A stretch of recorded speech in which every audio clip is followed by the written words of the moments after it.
In the new Irish Free State, W.B. Yeats was cynical about some of the political developments.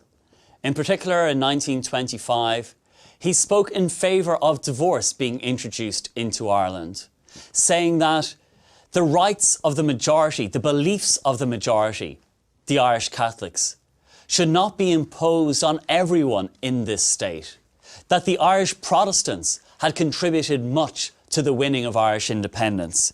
He said, "We are the people of Burke, we are the people of Grattan, we are the people of Swift, the people of Emmet, the people of Parnell. We have created the most modern literature of this country. We have created the best of its political intelligence."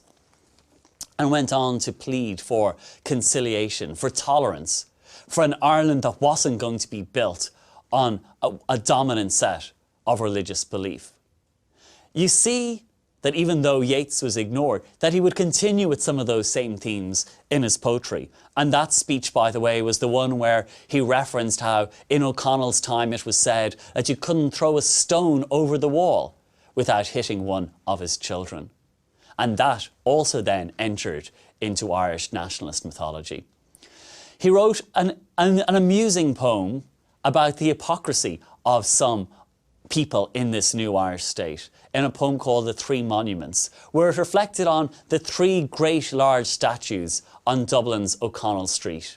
At one end you had Daniel O'Connell, in the middle you had Lord Nelson, Horatio Nelson, the great British Admiral, and at the end you had Charles Stewart Parnell. And if all three men were famous for one thing in common, well, it was women.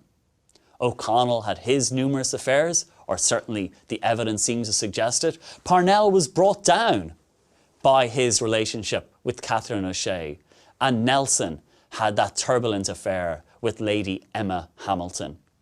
So the three great icons, although the Nelson statue was later blown up for the 1916 commemoration in 1966, those three icons towering over the Dublin skyline, well, all of them had their problems with their private life. So in a way, the Irish state which had been created had not really been created by very moral people, or so Yeats was to say. They hold their public meetings where our most renowned patriots stand, one among the birds of the air, a stumpier on either hand.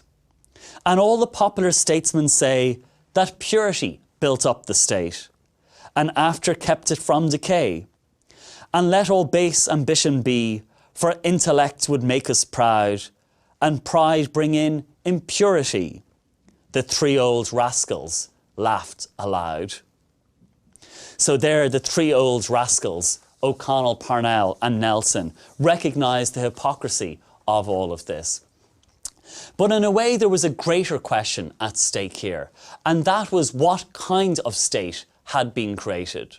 Certainly the Catholic Church was dominant, far too dominant in those decades. And so the Irish state and Irish nationalism became very closely equated with one kind of a tradition, the Catholic tradition. And that was very alienating for Irish Protestants, who knew that they had been the people of Grattan, of Burke, of Tone, of Parnell, and now felt alienated from that state. Some have blamed O'Connell for that.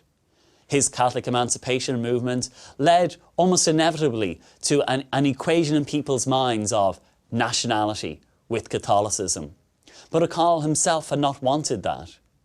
You see then, as the revolutionary struggle developed in the 20th century, the fall of Parnell had given a place to the Catholic Church that was far too powerful.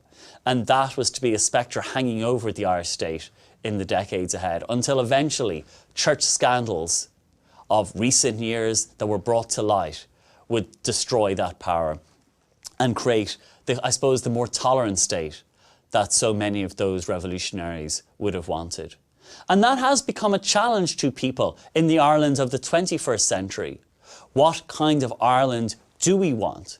What kind of Ireland have we achieved? Do we have a republic? Do we have the kind of republic that Tone and Emmet would have wanted, that Pearse would have given his life for? People misinterpret that line about cherishing the children of the nation equally, but yet there is a deeper message there, and that is, have we lived up to those ideals? And I suppose that that has become one of the greatest challenges for Ireland in the decade of commemorations. It is not just a question of how do we celebrate, how do we commemorate, how do we remember these events. There is a much greater question, and that is, where are we now? Because an awful lot of effort went in to winning this independence. A lot of struggle, a lot of pain, a lot of sacrifice. But what has been created out of it? Economically, what have we done? What has happened to our economic sovereignty? Politically, what kind of a nation have we had? Have we taken our place among the nations of the earth? How have we done that? Emmet's words still echo in our ears. And 1916, seen as that pivotal, crucial moment in Irish history, is the one that also haunts us. What were their ideals and have they been achieved? Or have we sacrificed them? Have we given up on them to create a shallow republic, a shallow state, concerned with only ourselves, not really concerned with reconciling Catholic and Protestant and getting rid of division? So those questions have posed serious challenges for us. However, one thing that has been particularly important in the recent years is the way Roger Casement has returned to the centre of the story. For so many years, he was obscured, left out, as the way his name was blackened by the use of his sexuality, the way that was held against him.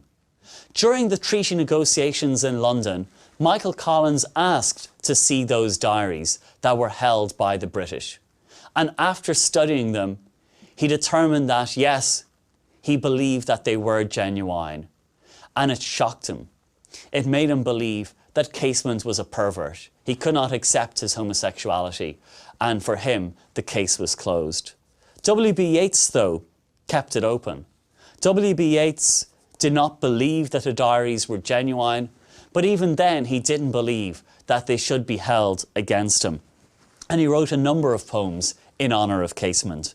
One published in 1936, when the controversy over the Black Diaries, over whether they were genuine or not, was at its height.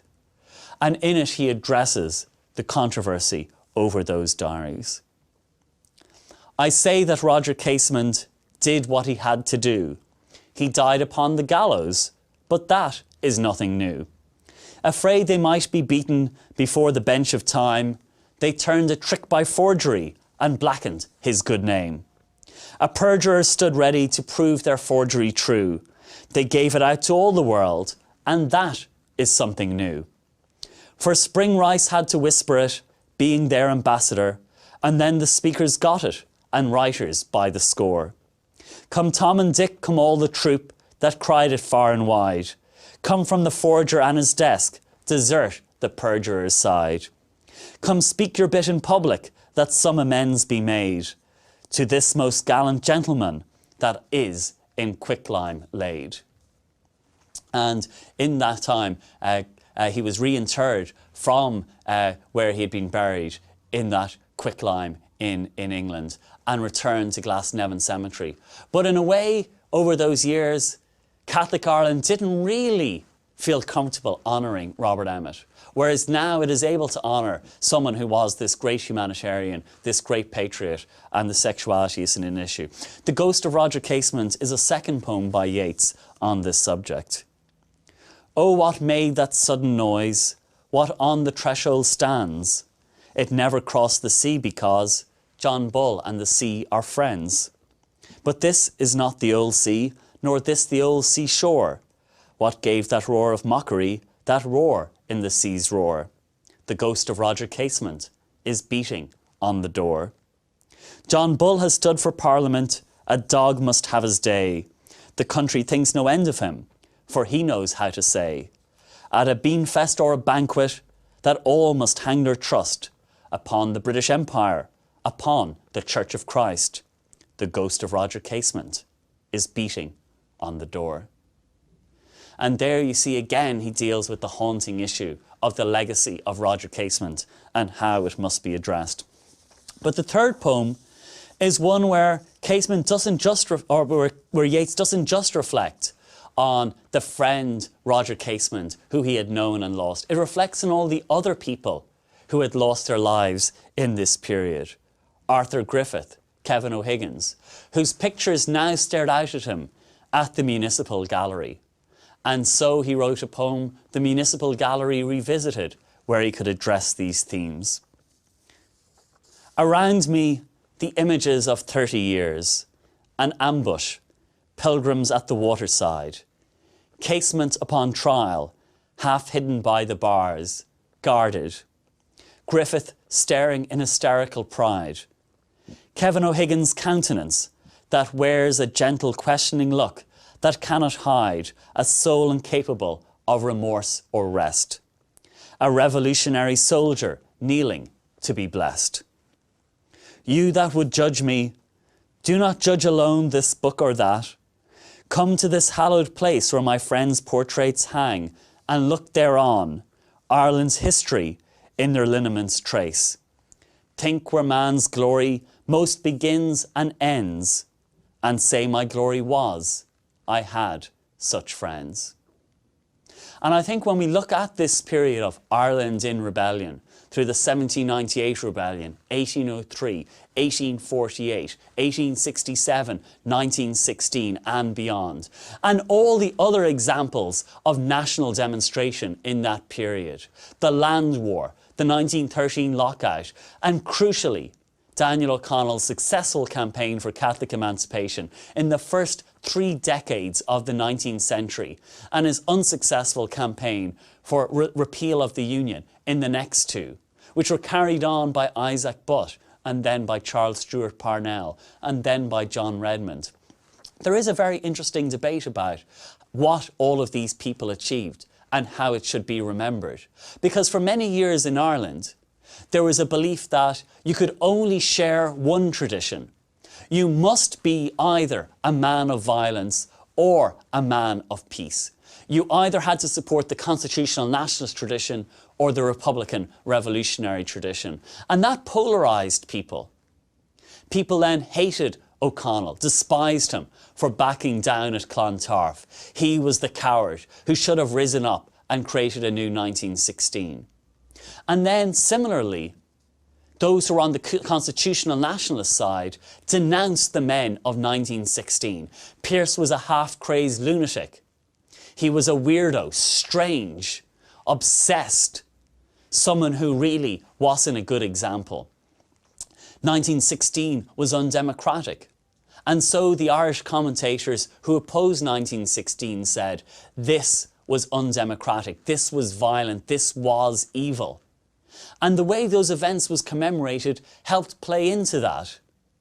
In 1966, there were huge celebrations in Dublin, military processions down O'Connell Street to mark the 50th anniversary of that.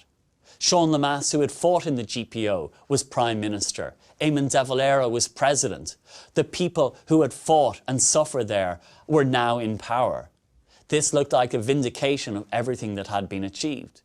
But within a few years, trouble broke out in Northern Ireland. You suddenly had decades of violence and terror and civil unrest, terror campaigns in England and in Ireland. And suddenly then people began to think, just as Yeats had said, did that certain play of mine send out men the English shot? People began to think, did those commemoration events, celebrating an undemocratic event, send out this new generation of revolutionaries? And so for the 75th anniversary of the Rising in 1991, you would almost not have known that it was an anniversary of any kind. There was some debate amongst historians, there was some self-reflection by those in the area, but no real public events.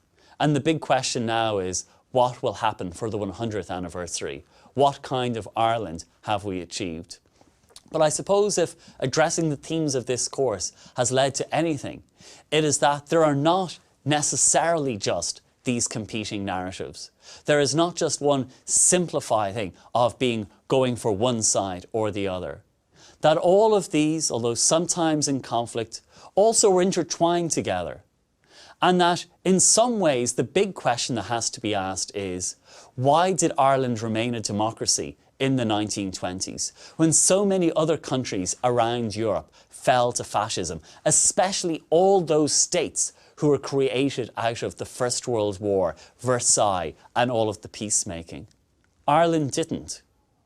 Ireland, even though it had been created out of violence, out of a bloody revolutionary struggle, Ireland remained a democracy. Ireland remained a constitutional democracy where the rule of Parliament was paramount. There was no fascist overthrow of the state.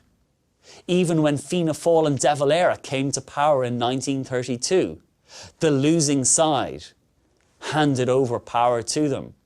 And they allowed De Valera to dismantle the treaty, to take back the treaty ports, to enter into an economic war with the United Kingdom, to remain neutral during the Second World War, even though that did seem like a struggle between good and evil, because De Valera wanted to assert that Ireland was independent, that it could pursue its own course, and also because Ireland had no army or navy worth talking about that would have been able to make a difference one way or the other.